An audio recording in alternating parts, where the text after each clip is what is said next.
उद्यमशील व्यक्तिमा हुनुपर्ने अर्को महत्त्वपूर्ण गुण भनेको आत्मविश्वास पनि हो। आफ्नो क्षमता र योजनामा विश्वास नगर्ने उद्यमीलाई अरूले पनि विश्वास गर्दैनन्।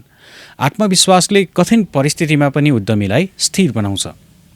आत्मविश्वासी उद्यमीले लगानीकर्ता, ग्राहक र कर्मचारीलाई आफ्नो पक्षमा ल्याउन सक्छ।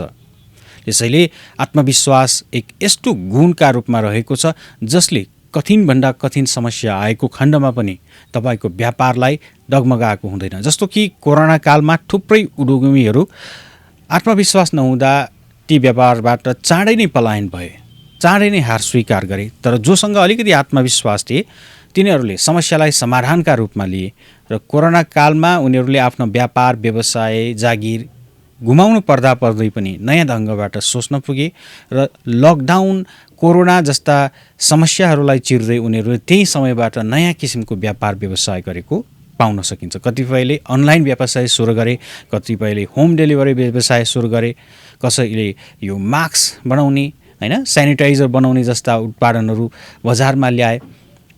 यो एउटा उदाहरण मात्र हो। त्यो आत्मविश्वास नभएको भए त्यस्ता खालका कठिन परिस्थितिमा तपाईँ हामी उद्यमीको रूपमा आफूलाई सफल रूपमा प्रस्तुत गर्न सक्दैनौँ।